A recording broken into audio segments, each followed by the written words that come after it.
Hello and welcome to the two-man power trip of wrestling. I'm your host, JP John Paz, and we're back at it again for part 3 of Who is Mr. WrestleMania. Joining me, of course, is Mr. HMG himself, Mr. TMPT, Mr. RBV. What's going on, Rick? All sorts of letters flying around there, but I gotta say, we're finally here. 3 long weeks, so many sleepless nights going round and round in my head. Who's it gonna be? So many evenings spent just going back and reliving so many tremendous WrestleMania moments. But hey, we're on the home stretch. We got a few more candidates to discuss here, and then we got our big reveals. I'm ready to go. Who's it gonna be? The real Mr. WrestleMania. Yes, this will be the final pick that we're going to do, but it's not going to be the final part of the series. We'll have more on that later. But also joining us is the doctor himself, Mr. Michael Jargo. Jargo, how you doing today, sir? I'm doing good, man. I'm doing good. This entire series is kind of taken on a life of its own at this point, right? Like I keep getting messages from random different people about how much they're enjoying this series. So here we go, part 3, and it sounds like there could be potentially a part 4. Hell, we're even talking about some other big ideas for best of or worst of. So this has kind of become its own little thing. It's a lot of fun. So thanks for having me back, Oz. It's good to be here. Yeah, thank you guys. Appreciate it. Definitely getting a lot of messages, a lot of positive stuff about this. So very cool. Got to keep it going. Once you get, the hot streak going, if you will, you got to just keep it rolling. So, You gotta keep playing your hand. But I do want to jump in there, pause real quick. oh yeah, All the compliments that we're getting here, and I think what's so cool about this project that we're working on here is it's so easy. People just so and so's got to be it. But when you really deep dive in it and you start dissecting, each match, each moment, where they were at on that card, even if you still think you've got that clear cut Mr. WrestleMania in your head, you can see where the other resumes begin to stack up. absolutely. And we've talked about the Hulkster, we've talked about Shawn Michaels, we talked about the Undertaker, talked about Macho Man, talked about Bret, talked about John Cena. Many guys we talked about. One guy we didn't talk about yet, and we probably should, because he's arguably the most popular superstar of all time. Stone Cold Steve Austin. Now, the thing with Austin is he's had 3 main events, 2 co-main events. You think to yourself, the biggest star of all time probably should have been in more main events, and maybe not. The co-main event is fine, but maybe should have been in more main events. It was like caught lightning in a bottle, and it's gone. So popular, so over, and then it was gone due to injuries and other things. So it's one of those things where he definitely probably could cement his case even further to me. But the fact that maybe he just didn't have enough main events might be where it's kind of hard for me. But there's no doubt about it. As far as a draw for WrestleMania, as far as being the most popular guy on the show, as far as being just random ass people that I knew would be like, man, I'm watching WrestleMania because of Steve Austin. A friend of mine's father became obsessed with wrestling again because of Steve Austin. I mean, there's so many different people that you could say, wow, he's only in this many WrestleManias, but in those few WrestleManias, he probably attracted more fans than many of the other guys you already mentioned. So just one of those things where he probably was the draw times 10 of some of the other guys. So before I kind of get going, RBV, when I say Steve Austin WrestleMania, what do you think? Well, what you're hitting on there, Paz, and Jargo had mentioned this to me the other day. We were having a private conversation. We were kind of looking back at the recent biography from A&E that highlight, they got that tremendous series kicked off with Stone Cold Steve Austin. And Jargo said, sit there watching that. It's incredible the impact he had in such a short time. And something that we've asked regularly, when we're looking at these individuals, what was the perception from that audience? And you're right, Paz. I mean, people were just drawn to Steve Austin. What is Austin doing? Just not at WrestleMania. I mean, you got to remember how awesome of a time that was in that Attitude Run every week. What is Stone Cold doing this week? What is he going to do? What level of absurdity is he going to take it to? On the biography, even had Pritchard saying, we would sit around and just have meetings. What the hell can he come riding in on, or what the hell can he do next? And that was the draw and the impact, just the awesomeness of Stone Cold Steve Austin. Jargo? I have heard it said that during the Attitude Era, the creative meetings for Monday Night Raw went like this. Vince McMahon walks into a room. What do we got for Austin this week? They would tell him what they had for Austin this week. And then Vince would leave because the rest of the show was not that important. As long as they knew what was going on for Austin, that's really what it was all about. And Rick's absolutely right. We had that conversation. It's incredible. The thing to me that stands out about Austin is he kind of brought it from where it was to where it was going. Because if you look at Austin's first main event at 14 against Shawn, that was in Boston, but it's still inside of like a regular arena where they would run Monday Night Raw. Whereas as things would continue, that's when we started going into stadiums, and that was all because of Austin. Big time. The thing was with him, I know everyone talks about like Road Warrior pop, Big Pop, Hogan blew the roof off the building, but the Austin, as soon as that glass broke, everybody went nuts. I mean, if you were at some of those shows and felt that live experience, it's like, holy shit, there's guys that are over. And then there's Steve Austin. I mean, it was nuts. So, like the way you would react, you could literally feel it. People were behind you could literally feel like the rush and the air of everybody getting up and exploding, and it was perfect with him. But as far as him being a draw, it's just immense what he was able to do. I mean, WCW was killing them, destroying them, almost put them out of business. Oh, let's make Shawn Michaels a champ. That failed. Nobody cared. Let's do this. Let's do that. Let's go back to Brett. It did okay. Not really. It was doing okay. All of a sudden give Austin the title. You see the momentum turning. You see the McMahon Austin storyline building. You see the NWO fading. Austin Tyson, Austin, everything. Austin Undertaker, Austin Vince, and whatever it is. They just keep going back to that Austin well, and he was just the man. So his first WrestleMania. Oh, I'm sorry to cut you off, Jargo. I was going to say his first WrestleMania is like, okay, Salvio. I think a lot of people forget that, but once he starts getting in the main event, then it's all bets are off. He's top notch. I think you're absolutely right, though. The problem with Austin is he was so hot. It was just so short. And when I think about Austin's run, like you said, going back to the first match with Savio, nobody remembers that. Like, you just remember when Austin was on top, basically from 14 on. And it's crazy to think of how the pro wrestling world may have changed if Owen hadn't dropped him on his head. Like, if we would have had Austin looks like he could still go right now. If we would have had another 10, 15 years of Steve Austin, what would the pro wrestling world even look like? It could be a very, very different landscape.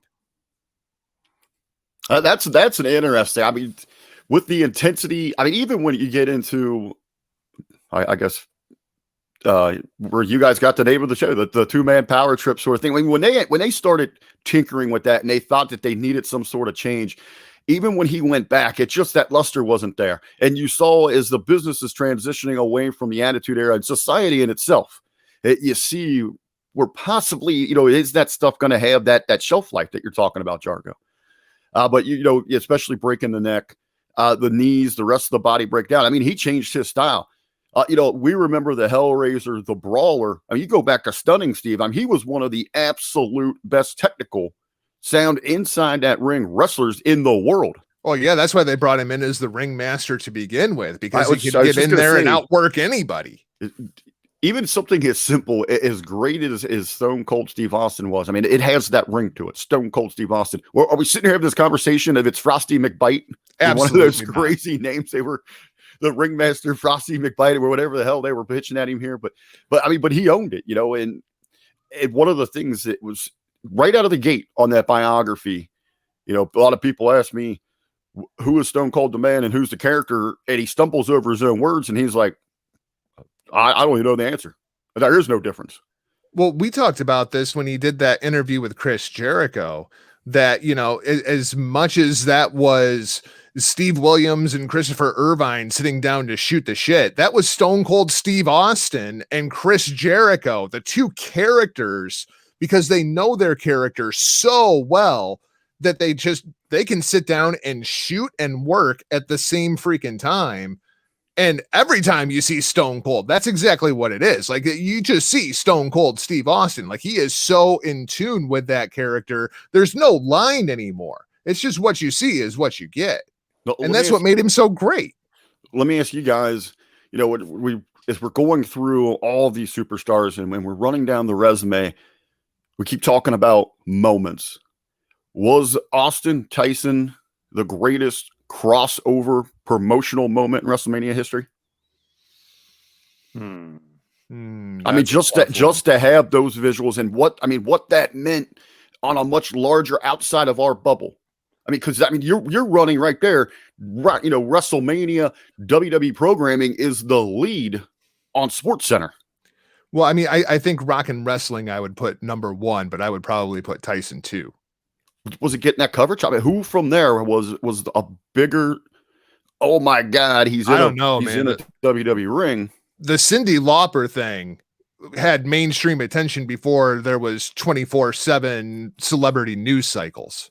Like, that was a big freaking deal. I'm not trying to dismiss it. I'm kind of leaning towards the magnitude of, having Tyson there for that. And those two, if it was in the build with the push or if it's them, post WrestleMania, that entire package is I might have to go Tyson Austin on that just because WCW was dominating and just killing them. And all of a sudden that infused this whole new fan base to say, oh shit, let's go watch WWF. Tyson Austin. What the hell? Oh, they push each other and that whole thing. I mean, and Vince is perfect during that whole thing too. I think JR helps that moment so much because you have that freaking immortal call of him, Tyson and Austin.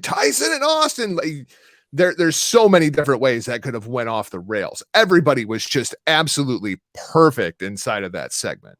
Plus, Austin ruined it for Vince. Remember, Vince said, "You ruined it. You ruined it." That's in that build there. I mean, everybody knocked it out of the park. Everybody bought in because it's that old saying. You can know pro wrestling's fake. You don't have to believe in pro wrestling, but you better believe in the personas. And everybody bought in at that time, and it was unreal. And then you get that visual at post WrestleMania there, where they're celebrating there. And as you said, Paz, that's when man, they've got something here. This is a new era. There's something special coming.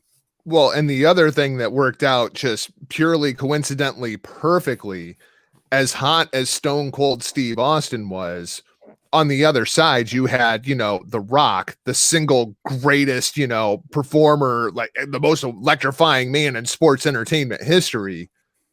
And now the biggest freaking star in Hollywood. Like Dwayne Johnson, he's pretty good.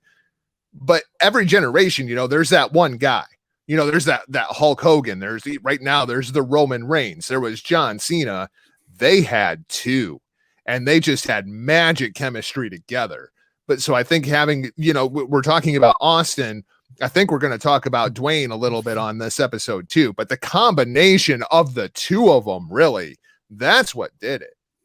So to me, what really got Austin over, and everyone that says Austin 316, but after Austin 316 happened, he didn't do shit.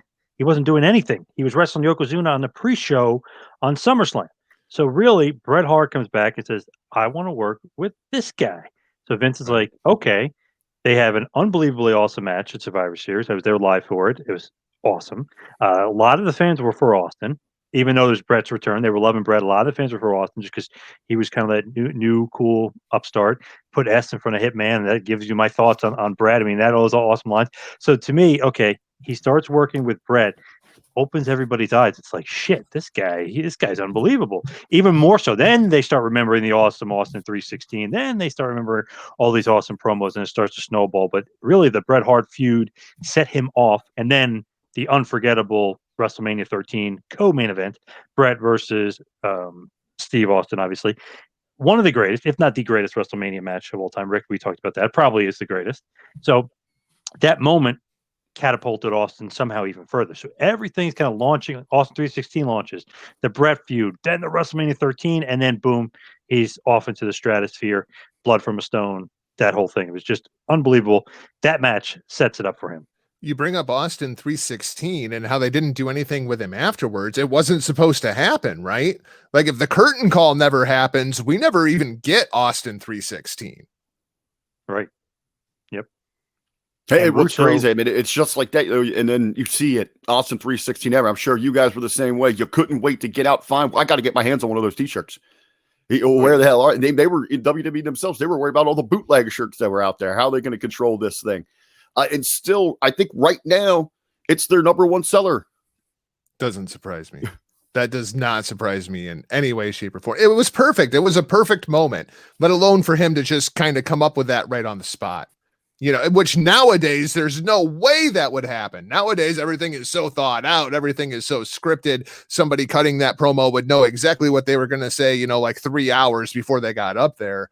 Austin just put that together in his head, and that's what made it. It was real. It was organic. Well, he's on his way back from the hospital. I don't even know if we get to that point with even the clearance today, if they just remove him from the situation. Yeah, no, that's a good point too. But, you know, back then it was, hey, you get anything. You're not losing your spot, your moment. You're going to sacrifice. You go out there with your arm cut off if you have to. Did you hear the Russo story about Austin 316 afterwards? Because, you know, he did the magazine, obviously, and he's doing it. And he says to Vince, look at this. Austin 316 is on the cover. He goes, the hell's Austin 316? He's like, did you not see the King of the Ring? He goes, oh, he said that and didn't even realize. So Vince McMahon, who eventually used it, didn't even realize what was going on at the point because he didn't think it was that important. But it's funny. Then I guess Bruce Pritchard, everybody has the stories of then the crowd, and then obviously you see the signs of the crowd, but then the crowd started getting kind of behind it a little bit. But you could see Vince and the Machine weren't behind Austin 316 at first. Like I mentioned, SummerSlam pre-show match right after that against Yokozuna.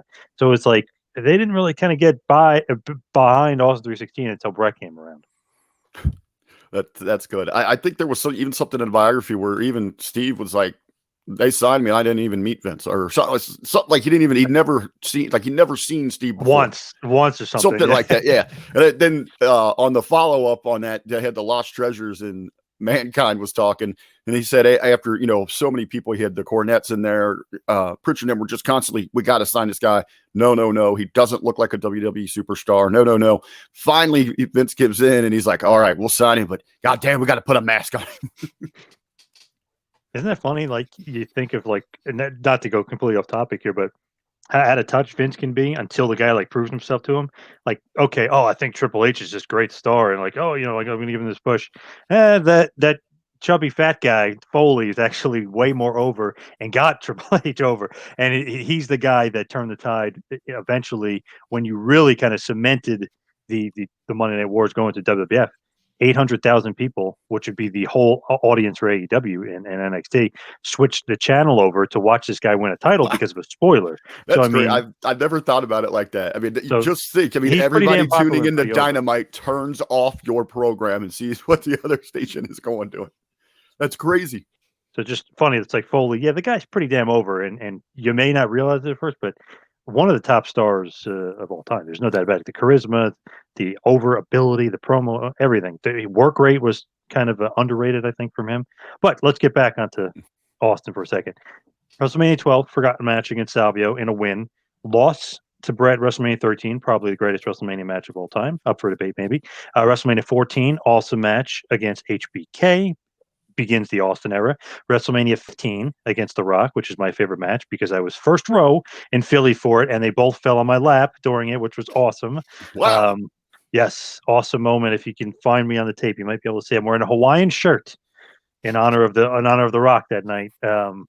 I think I was wearing an Austin shirt underneath and a Hawaiian shirt over, if I can remember. I have to ask my brother and my buddy who we went to the show with. So then 16, he's injured, unfortunately, because, man, 16 was such a downer to me because he wasn't involved. Well, they rode him really, really hard through 14 and then all the way through 15. I mean, It was just, he didn't have anything left in the tank at that point. Like, they had ridden him really, really hard there for about 2 years. 17 versus The Rock, awesome match. He gets the win. 18, good match against Hall. It was kind of like just there. Unfortunately, he didn't get the Hogan match because of some politics, and he didn't want the Hogan match. And so he ended up with Hall. He gets the win. Then 19, obviously, his farewell, and a loss to The Rock in another good match. 3 main events, 2 co-main events, 5-2 career record. That's it. 7 matches. WrestleMania, kind of surprising. Goes off in the sunset with the loss to The Rock. You knew something was up because he kind of stays around a little bit after that match. But epic draw, unbelievably popular.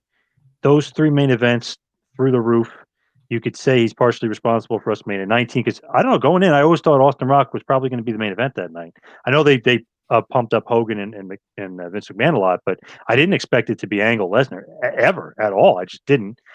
So He's basically the main draw for a bunch of WrestleManias. Probably his greatest WrestleMania feud of all time against The Rock. I don't know. Steve Austin, maybe a flash in the pan, quote unquote, according to some, but unbelievable run. I think the biggest thing is the longevity. Right. And then there's also, that period in time when they inexplicably turned to Austin heel for no apparent reason. And Yes. now we've come to find out that it's just that Austin was hurting and they were trying to keep him on the show. And that's when he started doing all the comedy stuff and the heel turn stuff. And that was not the same until he had kind of reached like that legendary status, right? That was kind of like the third part of his WWE run, is when he's Stone Cold Steve Austin. Like, dude can do whatever the fuck he wants because he's Stone Cold Steve Austin, right? And that to me is kind of the conclusion there with those Rock matches. And they're really good, man. Those matches, those two guys just had incredible chemistry. Always, when those two guys were in the ring cutting promos off one another, they just had incredible chemistry. But you're talking about two of the greatest performers of all time and two guys that could have had another 10, 15 years on their careers if it weren't for ambitions and injuries. RBV, think about this for a second. Kevin Sullivan told me that as the guys like Hogan and Savage, they started aging, Austin and Rock came into the prime at the same time. He said it was unfair because you knew that you have those two guys are probably, up their Hogan level, but Hogan's past his prime. It's almost unfair, like, to have those guys going up against you guys. Well, when you would speak to, like Mr. Sullivan there, did he ever kind of speak in depth about, as you're watching as from the other team?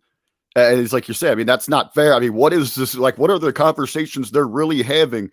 Like, God damn, I mean, how can we keep up? How can we? I know they were hot for that 83 weeks and all that, but I mean, you got to see, like, damn, they got something magical over there.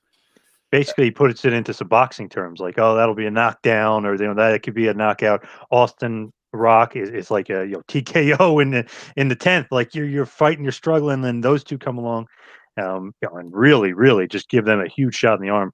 Love that feud, and I love how those 3 WrestleManias. Let's go back to the well. People will be interested, and every year, 15 great buy rate, 17 a tremendous buy rate, over 1 million, just did huge numbers, and then obviously kind of went back to the well at 19 as well, and that did pretty damn good as buy rate wise. As you said, Paz, I mean, it's got to be the greatest rivalry in WrestleMania history, and to have those two beyond mega stars at the same time.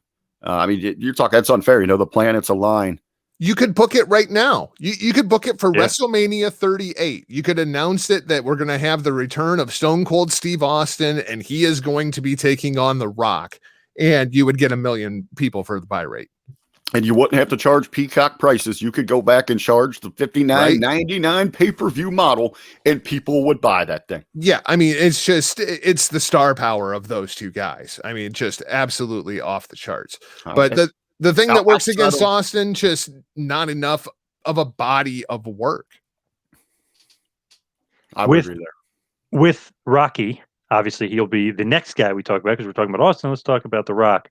5 main events, 2 co-main events, had some tremendous matches, like we mentioned, with Austin, but then other ones stick out. The one against Hogan, WrestleMania 18, and not as far as just being great matches, but as far as really just putting another guy on the map. I know Cena was huge, but once Cena got into that feud with The Rock, and they were cutting those promos back and forth, that really kind of put Cena on another level and got him noticed in the mainstream, where he was making fun of The Rock for doing movies and stuff, and all of a sudden he gets noticed because he's wrestling The Rock, and now he's doing movies and stuff, and he has since obviously apologized to The Rock that he was stupid, and he could see obviously wanting to do movies and get away from the business. So one of the things with The Rock, 11 matches, 6-5 record.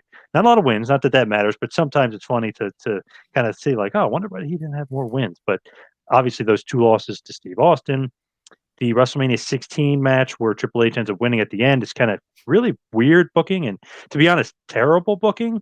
I mean, I remember at the time we had a pool going, and I just threw Triple H's name in the hat. I ended up winning money, like, by chance, and my buddy had picked The Rock. I'm like, obviously The Rock is winning. I mean, it would be so stupid if it wasn't. All of a sudden, Triple H wins. I was like, all right, I guess I'll take everybody's money, but that was horrible. Like, what the fuck? Like, why the hell did he win?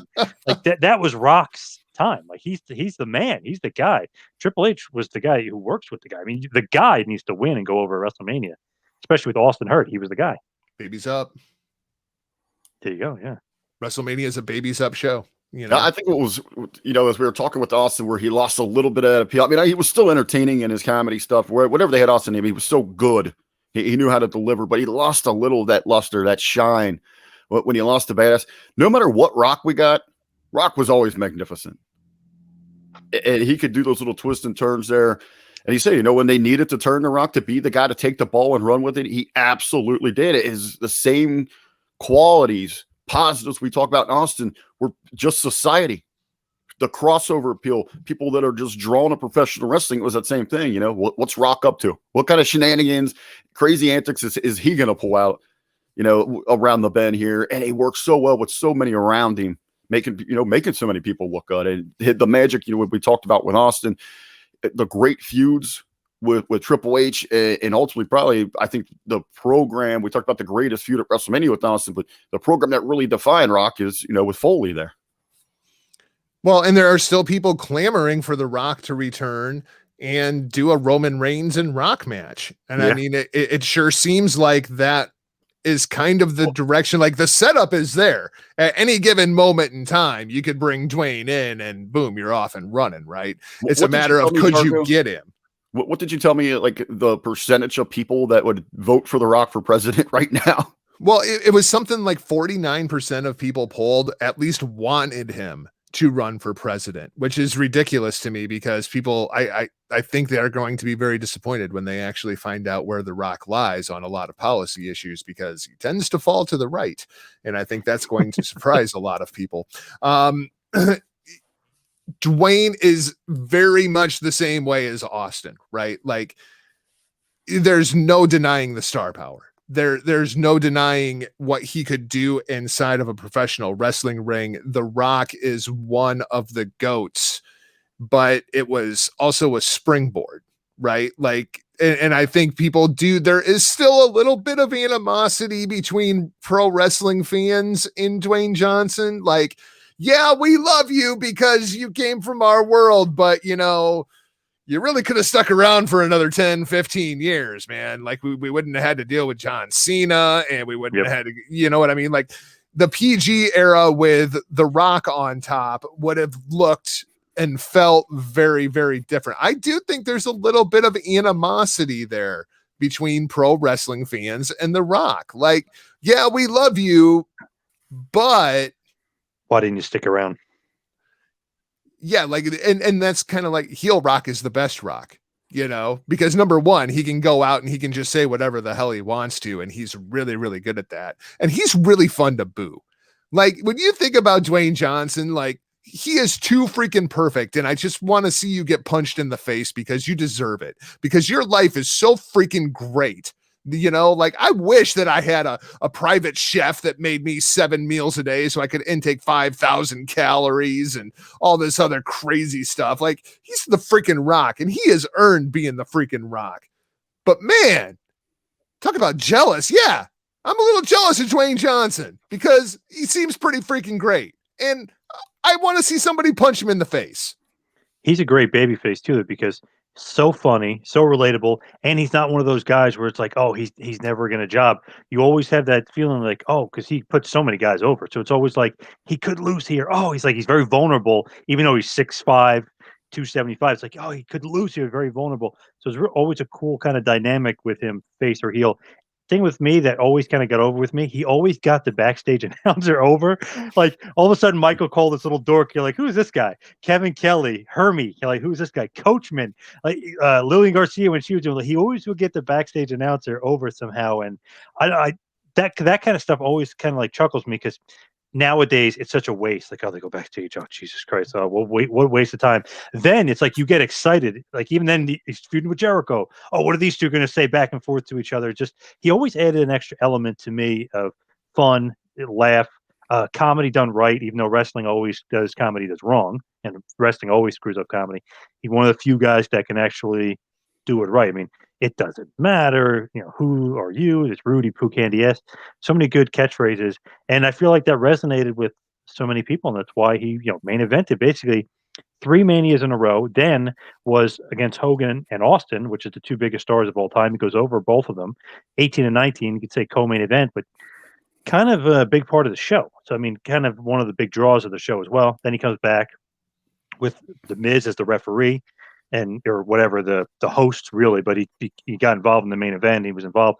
That was the big draw of that show. And then Miz and Cena, forget about it, the worst match of all time. But Cena, the next 2 years of Mania, he drew the house, he drew the crowd. That's why the people wanted to kind of get into WrestleMania, and that was the story. So to me, Rock has got to be considered just because he was the draw of 7 shows, and that's a lot. It's more than I could say about Shawn Michaels, other guys that we've talked about before. I mean, it's pretty big if you think about it. 7 years of kind of being the main guy. I regularly go back to I love my moments. I love big energy around a match. I don't know if it comes any bigger than what, because I don't know that we fully expected. We were looking forward to it. Some disappointment that we weren't getting Austin and Hogan, but man, when that bell rang, when you saw them in that ring, Rock and Hogan, and then that energy and how it just started to shift, and you could see that Rock had to make that flip himself. He had to be able to adjust and work on that fly. That was incredible inside of itself. Arguably one of the greatest moments in WrestleMania history. And that's what, for me, what I'm looking at, things that are going to live on, those little special pieces of history like that I'm going to carry with me in my fandom for the rest of my life. It's not movesets or anything like that. It's that energy, that aura around it. And Rock, Austin, anything he was involved in there, as you said, I mean, he was the draw. He was the focal point. He was what was going to sell 7 of these shows here. You're talking about how he interacts with others. I'm even looking forward to it. If they can get it done in LA, wherever the case might be for Reigns and Rock. But now I'm looking for the verbal jousting. Hopefully Heyman's still around with Reigns just to see those two go back and forth in the build. It's got to be Dallas, though. No, do they want to sell 100,000 people? Don't you think should be Rock Reigns? I don't know. You got enough you can pull back. People are hungry there. Dallas is going to sell anyway. LA's a little bit more difficult. Plus, I mean, you got the Hollywood ties there. You got a little more PR to pump it up for The Rock. Are you keeping the title on Reigns for 2 years? Is that what's going on here? Well, I mean, you don't have to keep it on for 2 years. I don't even think that match needs a title. Why not? But at next, who would you rather see walking around with that title right now, other than Roman Reigns? Nobody. I mean, so why not just leave it on and build him as a dominant champion? Think of the atomic heat in this day and age if you actually had someone walking around with a title for 2+ years. Well, yeah, I mean, Okada held the title for 720 days. Let him just be a dominant champion. There ain't nobody else that I could believe on that roster right now, unless you somehow screw him out of it. Why not? It makes the match feel bigger if you've got Roman Reigns, champion for 1,500 days. Why not? They did it with Bruno. I would love it. There's literally nobody on his level. I mean, Daniel Bryan's great, but I don't want him to be the champion. You know what I mean? He doesn't need it. So, yeah, I think he should just kill everybody. Cesaro can be the next contender after Daniel Bryan, and he loses. That's the thing. Keep going. I mean, that atomic heat, man. Everyone's stepping up. All these darlings. No one can do it. Finally, here comes The Rock. Well, and that's kind of the thing. Yeah.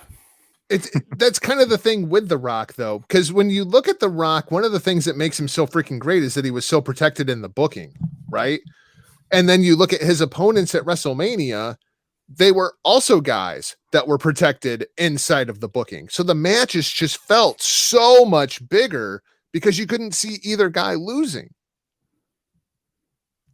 Rock and Sock came back WrestleMania 20 against Orton, Flair, and Batista.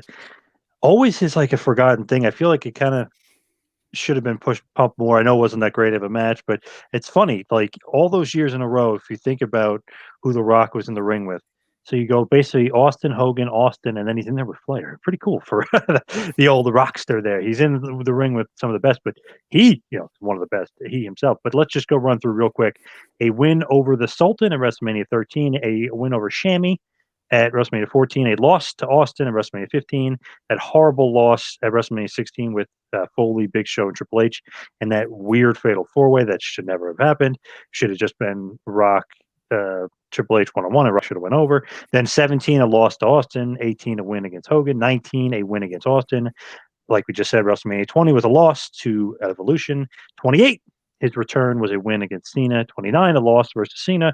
32, a win in 6 seconds versus Eric Rowan. Record 6-5, 5 main events, 2 co-main events. There's your case for Rocky Maivia. What a draw. And even when he wasn't involved in matches, just, when he'd come back, those moments, they were a spectacle inside of themselves. Was it the Silver Dome, right? Or Superdome, I know. I mean, just that, seeing him and Hogan and Austin kicking off that thing. That was something that you'll remember. How cool that was, now they're 30. How many times does he host it now? 3? Has it been 3? I don't know. I know it was 2 or once, twice. It was a couple. Well, the thing, out in San Francisco when you got the involvement with Rousey, and that was kind of that teaser that it was, they wanted to put Rock in that where we eventually got Angle. People were hot for that for how long? Just still talking about it outside of wrestling circles. Damn, Rock and Rousey are going to team up. That's going to be must see. Fortunately, they can never get it to come to the point where they can pull it. Triple H always squeezes his way into that stuff, doesn't he? Yeah, you almost think that he was quite the politician backstage or something, right? Yeah. Yep. I just love and we mentioned this before, how he was not beating Hogan. I love that. Right after Triple H won the title, wasn't beating Hogan. Couldn't politic his way, and Shawn Michaels couldn't politic his way to a win over Hogan either, which I absolutely love. But the last man, we kind of were talking about him before. Not the last man we're going to discuss, but the next guy we're going to discuss, Roman Reigns. It's like, oh, he can't be Mr. WrestleMania. He hasn't been around that long. He had more WrestleMania matches than Austin, had as many main events as The Rock. So I feel like just because he is the guy at the moment, I feel like just throwing his name in the hat, because this past WrestleMania at 37, he beat Edge and Daniel Bryan dominant fashion. This is his 5th main event. When you're thinking now, he's just getting started and really coming into his prime. This guy is going to be the main event leader. I think he's going to somehow surpass Hogan, who had 8 main events. I think he may end up with the most if you just think about it, right? I mean, when is he not going to be the guy? He's really coming into his own right now. I think for the case of the conversation, incredible early run. He's planting those seeds. I think with Roman Reigns, the conversation really is he the next Mr. WrestleMania? Is it his throne to take? I can't. Come on. It's Roman Reigns. Well, why? You're looking at the resume here. You're looking at the big matches. I know. But here's the problem with Roman Reigns. Everybody else that we have talked about throughout this entire series, right? We watch their careers, we watch them develop into these performers that went and they grabbed the brass ring, right? They became these superstars. And then there's Roman Reigns, the guy that we know has just been shoved down our throats for the better part of a decade at this point. You know what I mean? Yes, he's coming into his own now. Well, that's great if he hadn't been shoved down our throats for 5 years. You know what I mean? So it's kind of like Roman Reigns' justification for being the main event at WrestleMania is the fact that he has headlined so many WrestleManias. And it's like, well, yeah, but the company's the one that puts you there, And so Roman is he kind of feels like an anomaly. I do think in 5-10 years, we can revisit this and it could be something like a Shawn Michaels where there's that first part of the Roman Reigns era where we didn't really see it. We didn't feel like he deserved to be in that position. And then he kind of earned people's respect and he kept having these great WrestleMania main events and actually earned the spot that he was put into during the first part of his career. I think that's a real possibility, but right now, come on, it's Roman Reigns. No, it's Roman Reigns. I don't think you're giving him quite the credit that he for the work that he puts in. Credit. I'm giving him credit for what he could do in the future. I know, but when you're talking about he's been overly handed things. He's pushed into the spot. There's a lot of tangibles that we don't see, that he is that workhorse behind the scenes. He is overly dedicated where others aren't as invested, that knows what it takes to be in that spot. Yep. The problem is we, the fans, we, the journalists, we do not like Roman Reigns at this point right now, as we sit down here today to record, because we don't feel that he had earned that position. Now he is out there and he is earning that position. And in a few years, the conversation may be very, very different than what it is today. That's what I'm saying. I'm giving him credit for what he can do. I think ultimately what hinders a Roman Reigns is the same thing that really kind of held back Shawn and Brett, is the product is so god awful right now. Yeah. And I mean, that's the worst spot to be on that roster on top, when it's just rotten to the core. And I think the other thing that hurts Roman Reigns is the wrestling fans know that Roman Reigns is not a wrestling fan. Like, the wrestling fans want to pull for our guys, right? Like, we wanted to pull for CM Punk. We wanted to pull for Daniel Bryan, like the purists, the guys that just love this business. I never bought into that. Well, I know you didn't, but that's because you're a douchebag. I'm saying on the whole, like, we've always felt there was somebody else that was more worthy of that position than Roman, because they were a wrestling fan. They gave their blood, sweat, and tears on the indies. And, you know, it's almost like Baron Corbin when he was in NXT. Like, I made a phone call. You know, like, I just feel like there's a real animosity towards Roman Reigns. That was a great gimmick. That was a great gimmick. But I guess I get that there, but still, why don't we feel that way about The Rock? I mean, sure. I mean, he grew up in the business just like Roman. Remember when The Rock came out and raised up Roman's hand? People booed The Rock. It's like the first time in, like, was just that bastard Philly crowd.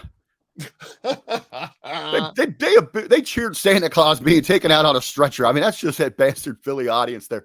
But I mean, even now he had to do the territories. He had to work his way up. He fell in love with the business after entering the business. But like guys like Stone Cold Steve Austin, didn't grow up wanting to be a professional wrestler.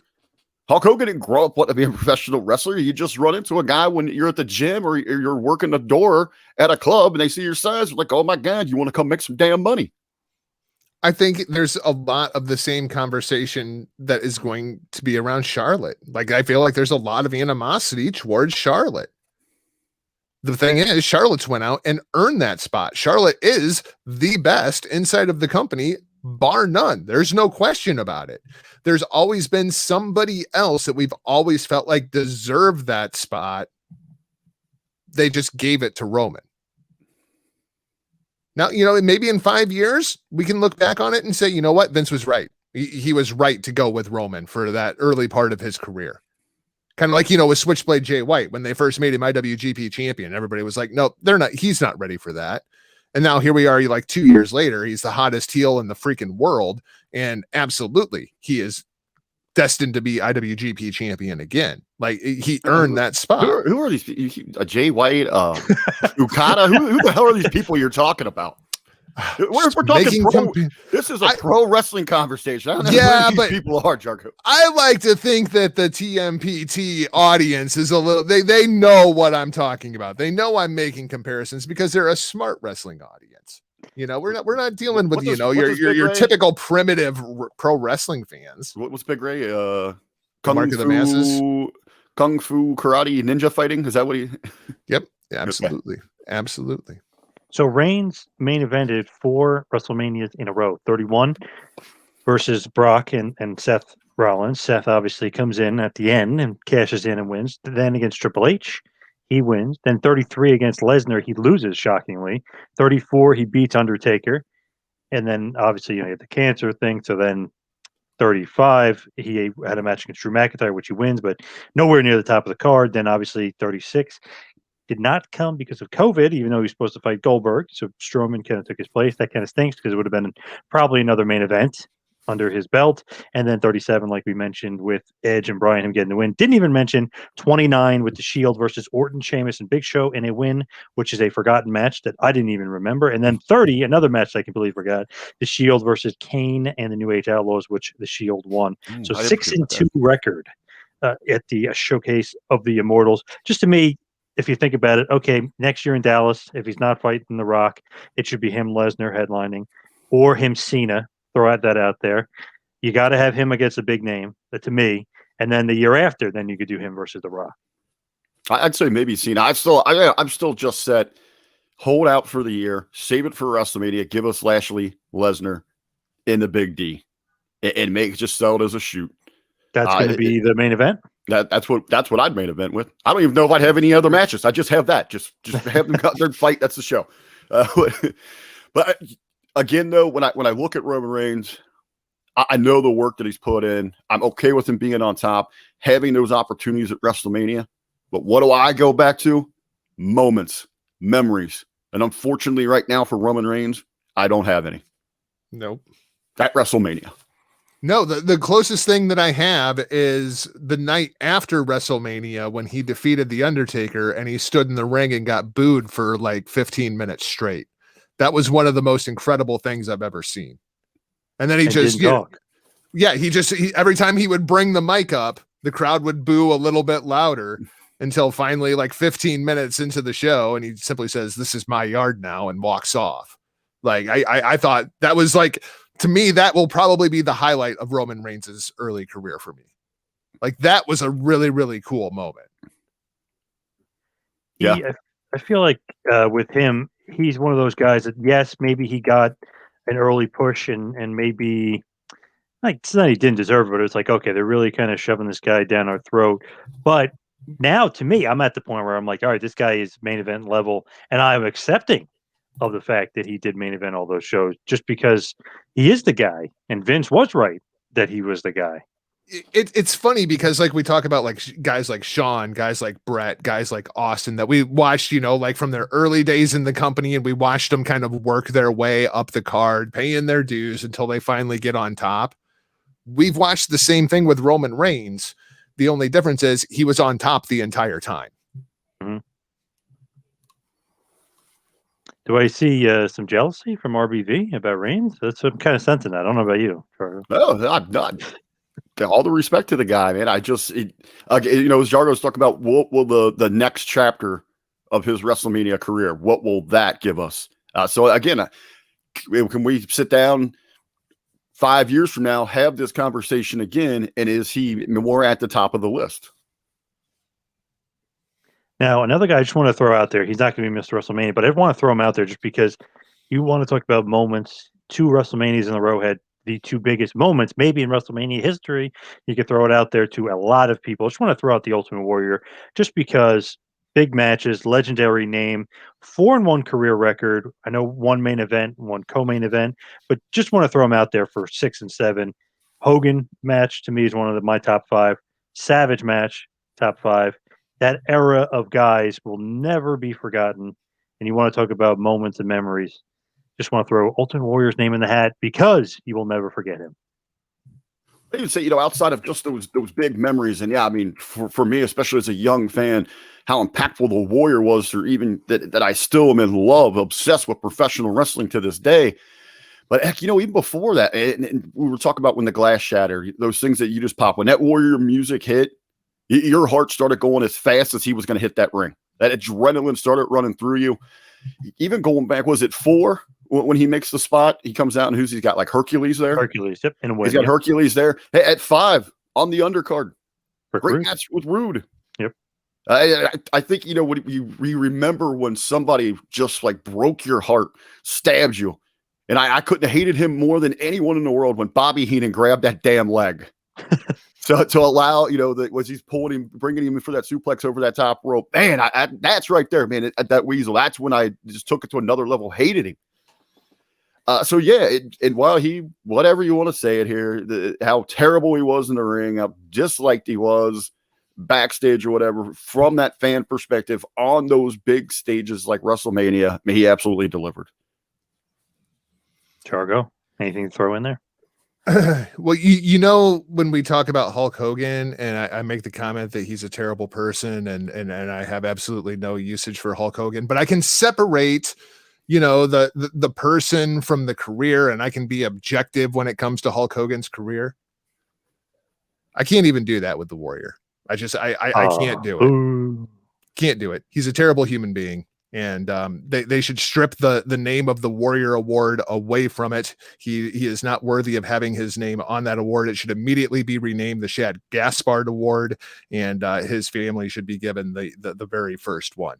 I just have absolutely no usage for the Ultimate Warrior. But if you are only gonna, if we can go down to 2 WrestleMania matches, and you want to throw somebody else into the running, I will negate your Ultimate Warrior, and I will stop my rant about what a terrible human being he was, and I will raise you a Daniel Bryan. Because if you want to talk about WrestleMania moments, Yeselmania might be it. That was freaking huge. And I would put Daniel Bryan higher on my list of Mr. WrestleMania than I would the Ultimate Warrior. I love Daniel Bryan. I love him, but I felt like the injury just killed him, because he could have been a part of WrestleMania 31, but it didn't continue. And it's funny too, because easily probably the best wrestler in the company for years, but just hasn't had all the except for 30 and this year, those WrestleMania moments where you're like, wow, that's such a great match, because the tag match with Shane was horrible. I hate Owens and I hate Zayn, and I don't know, they're so lame, but it's like, oh, that sucked. What a downer for him. I know we completely carried Kofi to a good match, the best match Kofi ever had, but Kofi Mania to me too manufactured. Wasn't feeling it, wasn't into it. But I mean, he did his best and he made Kofi look great, but wasn't really, I don't know, not feeling that much. But man, WrestleMania, I love it. Daniel Bryan might be my favorite wrestler. Well, currently he is, but one of my favorite wrestlers of all time, easily. Love the guy. Rick, we've talked about this with Kevin Owens before. That Kevin Owens always gets kind of cooled off around WrestleMania season. Daniel Bryan's the same way, because nobody wants to put the goat face on the freaking WrestleMania poster. They want to put guys that look like Roman Reigns on the WrestleMania poster. And you're right. For that visual, you're looking for that broader appeal, and they absolutely just don't see it. And I don't know if it is there, but knowing what we know about Daniel Bryan, there is a charisma. There is something very special. He's not just your run of the mill, 5'9", south of 200 pounder. There is something very special.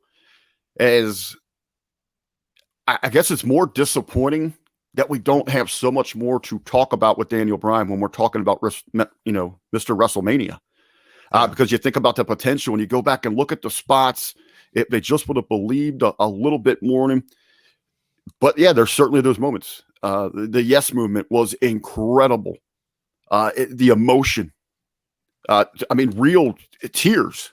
Inside of a vacuum, man. I mean, that might be the best WrestleMania moment. I mean, that was freaking incredible. That whole New Orleans setting was incredible. There's something, and it was all centered around Daniel Bryan. I mean, that's when wrestling has not had that connection.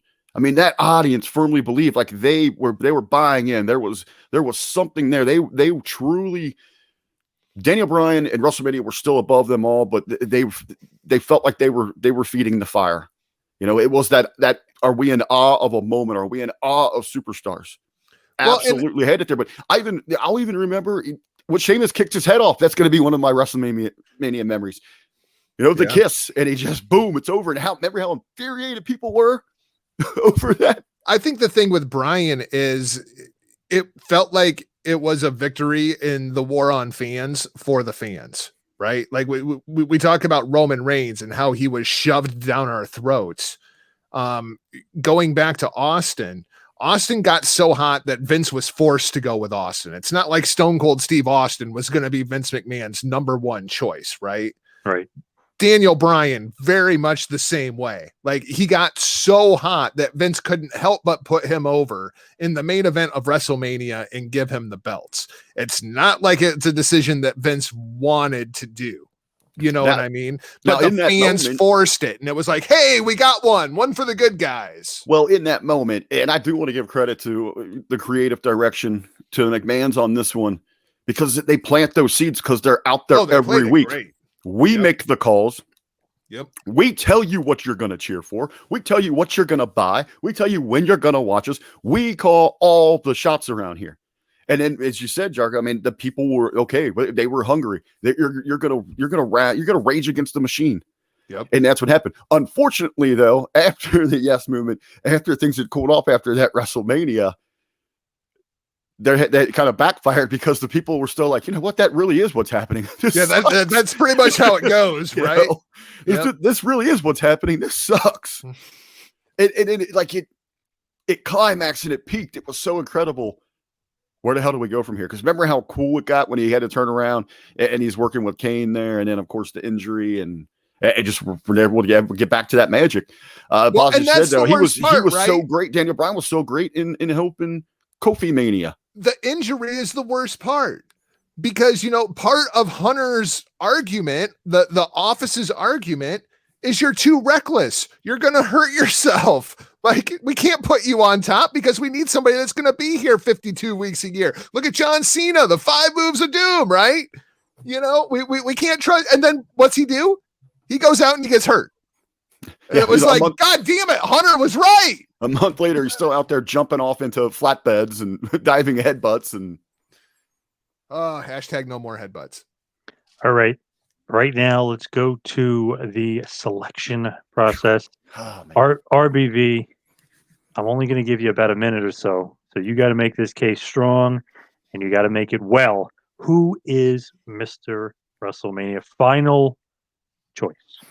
Well, I've broken this down here, and as I said, sleepless nights.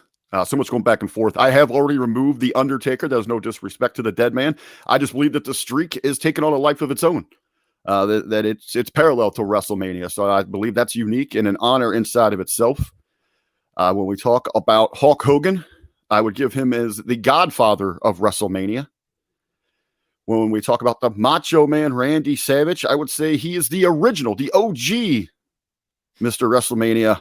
But after our great conversations, running down the resumes, I believe that the crown, much like Macho passed the crown along himself, that the crown has been passed, and Shawn Michaels is very much earned the title of Mr. WrestleMania.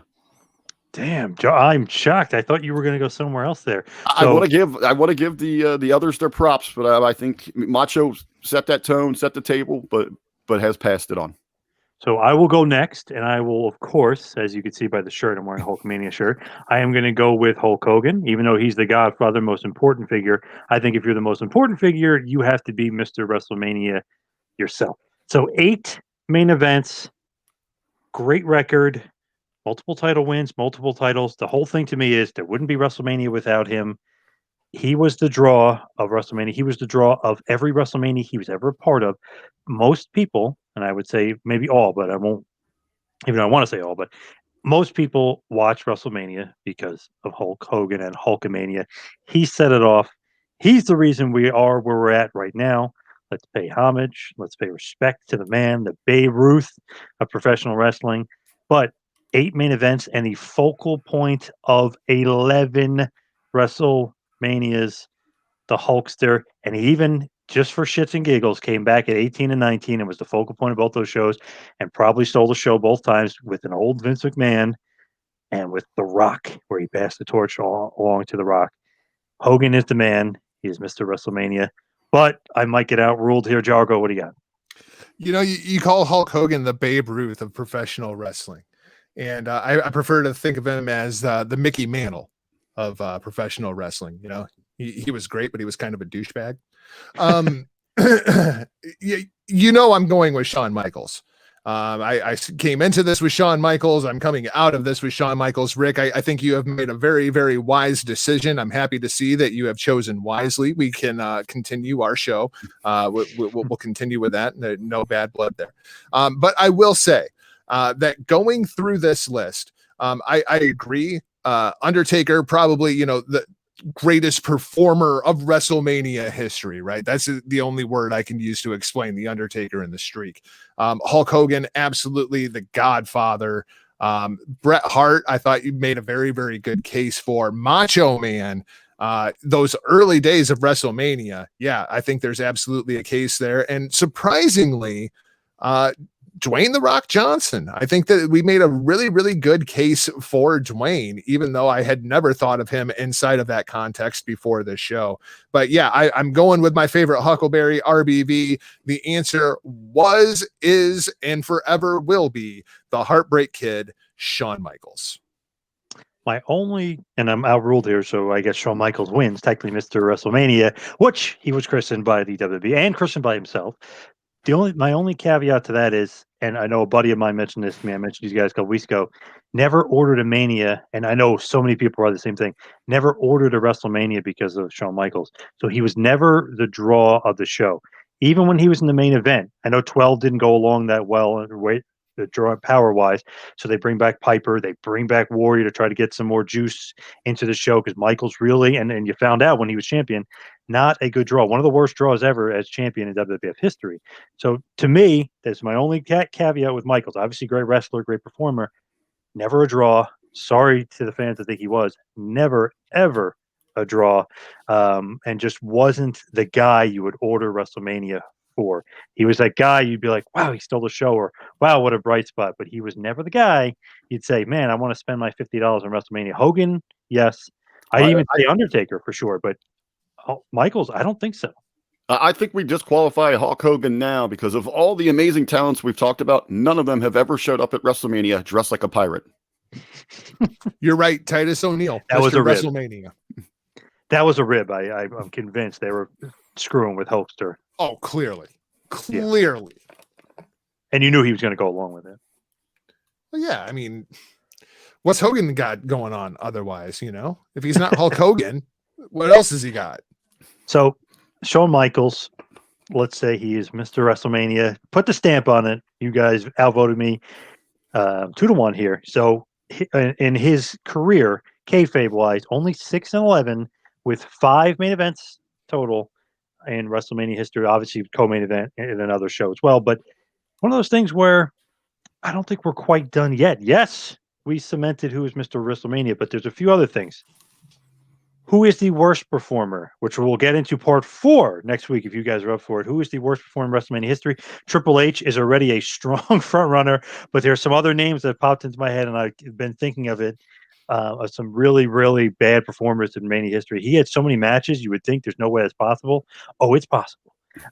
Who are some of the best one-night performances at Mania? We'll talk a little bit more about Brett. We'll talk a little bit more about Macho. We'll talk about more about Daniel Bryan and the greatest WrestleMania feuds of all time. Hogan Savage, Hogan Andre the Giant, Steve Austin The Rock, and some others. And we'll come up with some other cool topics as well. So I think we got a little more to do on this series. All right, say if anybody listening, if you've enjoyed this ride up to this point with us for part 4, if you got a suggestion of something we can discuss, best worst of the at WrestleMania, let us know. You hit any of us on social media for that. Love it. I will say that I still believe that the greatest moment in WrestleMania history is Bobby Heenan riding a camel backwards. We might have to get into that greatest moment in WrestleMania history. Yeah.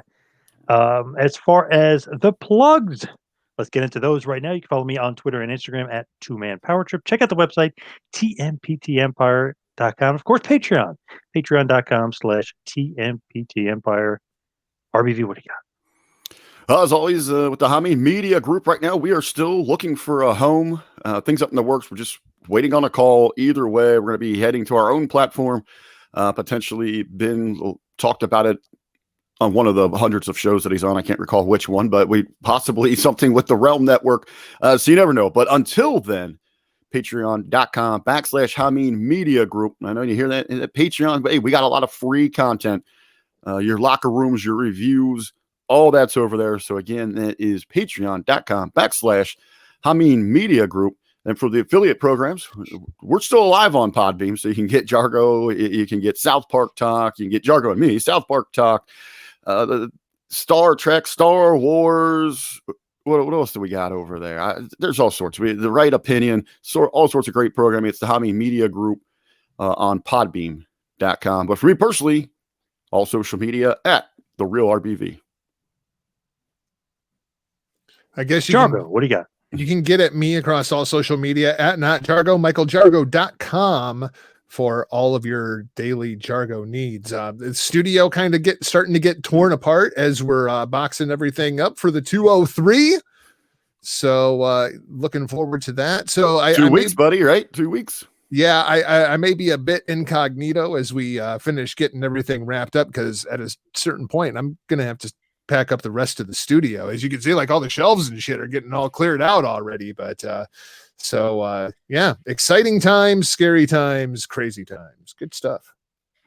Nice. Good stuff indeed.